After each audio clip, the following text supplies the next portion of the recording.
good afternoon. Today from me and Watson, and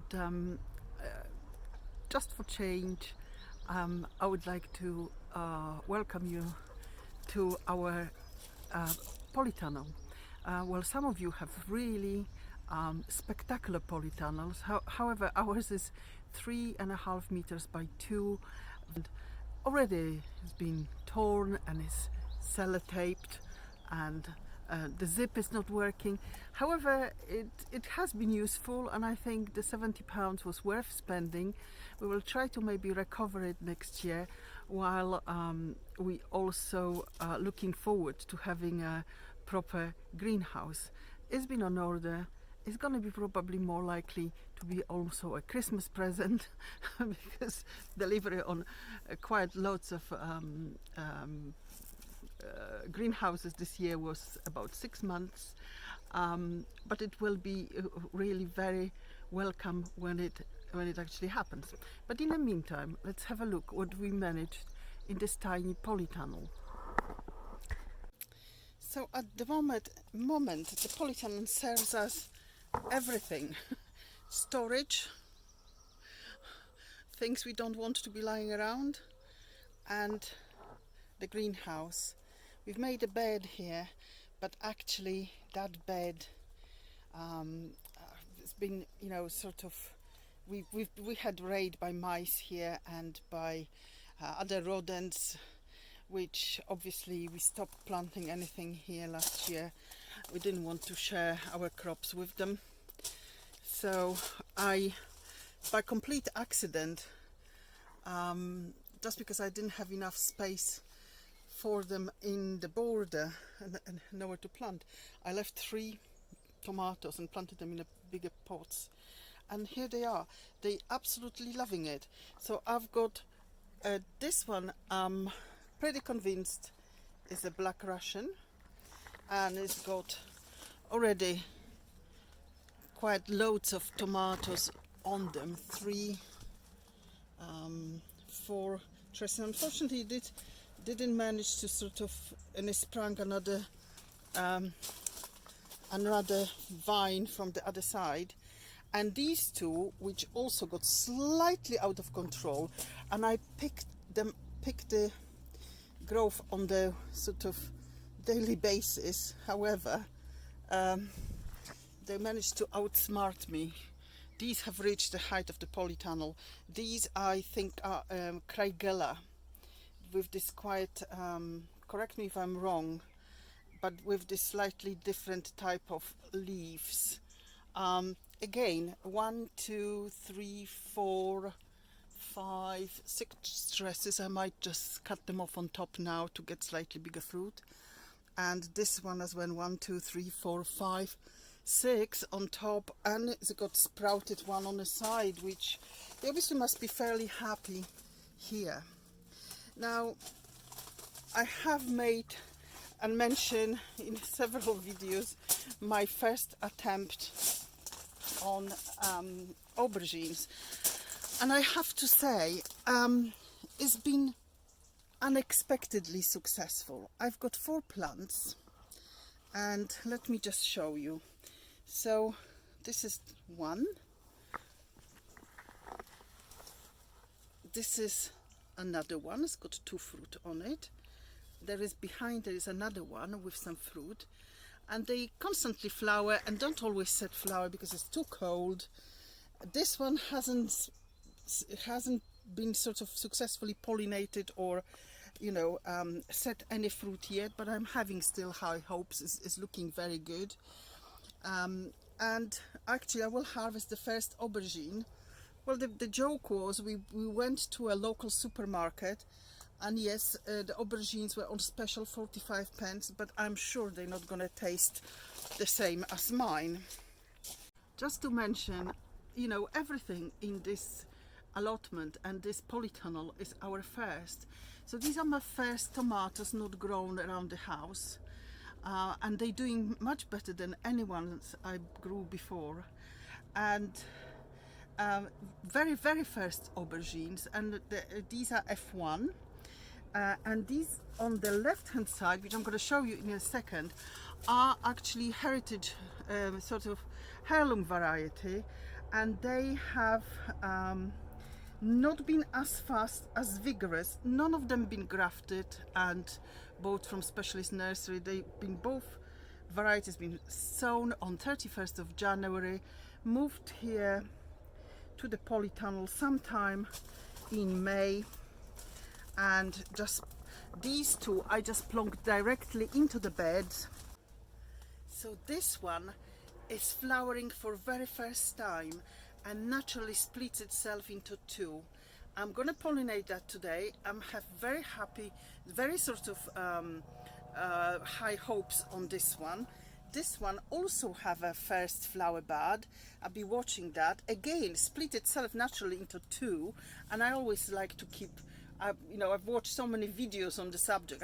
I assume that I'll be keeping two per each of these plants. And the flowers are slightly, I would say, tiny bit darker than the Bonica. The Viserba fruit are kind of very narrow and long, and it would be absolute joy to have them, because I haven't seen one of those in supermarkets.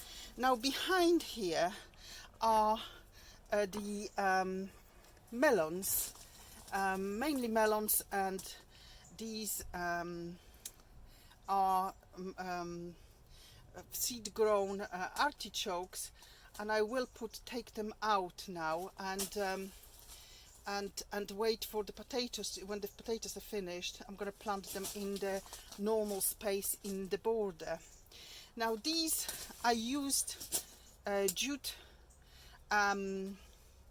recyclable sort of you know, mesh grid, and some of them I have taken advantage, and I think I might need to prune some of it. I've got I've got about 5 of them, and I'm just going to have a look today what else can I do for them. They are starting to flower. Let me just see if I can spot that. They are flowering. I'm looking if they are carrying, that might be I don't know, to be absolutely honest with you, but this one might look like the one of the flowers is actually gonna have the bulbous thing which makes the melon, because this one, let me see if I can get the camera, definitely doesn't. However, if you look at this one, let me just gently flick it to the side and focus, it's got a nodule, so that could be potentially, am I right, or am I just imagining, or I'm just being really hopeful? The same, well, we shall see. Anyway, so that's about it. And this is tomato which I forgot to discard because it broke. Well, it's growing and I haven't got the heart to get rid of it now. I also keep few seed trays with other things. I took a couple home because I needed to sort of replant them to another. This is some borage on the left hand side. I'm growing for the bees, and this is mainly broccoli Atlantic, and oh, that was actually radicchio. Well, I have maybe 3 seedlings, so I'll be potting them on and see how we're gonna do with radicchio, and I've got some purple sprouting broccoli at home I need to also repot. So I'm gonna get on with a couple of jobs, checking on these melons, have a look what is still not having any support, and sort that out. And just for comparison, very quickly, we pop into the tomatoes in the garden and just show you the difference. Now, these all grown at the same time, maybe different variety, but there will be somewhere Black Russian here. I got completely my labels, my environmentally friendly wooden labels I used carry now no information whatsoever, so it's going to be a guesswork. They look spectacularly well, but I never expected this forest. And again, I'm tidying them up daily, and daily they spring. I've been here yesterday to take few off, and they just can't help themselves. So there we go. It's a losing battle, I think. That's why we have a jungle. Very strong. Look at those stems. Lots of fruits on them. However, not many set. There is some set fruit on this one. And let me check if I can see what it is. Well, no, I can't. You see, unfortunately, this is the label. It doesn't have, so it will be guesswork. And there is some fruit set on this truss, sort of here. If I move all the leaves away, there is some fruit set here. And there might be a couple of other places, but it's difficult to see everything in this jungle.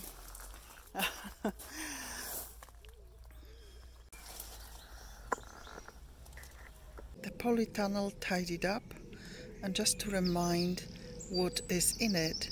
So it's Black Russian, Kraigella, tomato, aubergines, Vizerba 3, bonica, artichokes, Violetta di Chioggia, melon emir, Century, F1 hybrid, I think I know which one it is, and Charentais.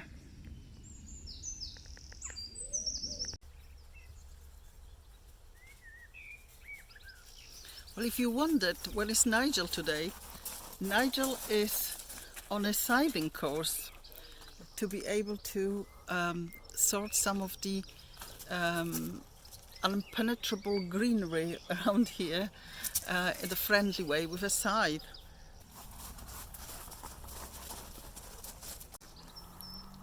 Yes, who is a good Bobo? Who is a good Bobo?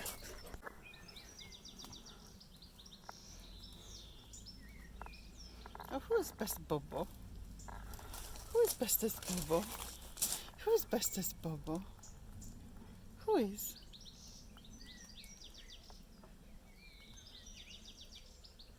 I'm waiting for Nigel. We both do.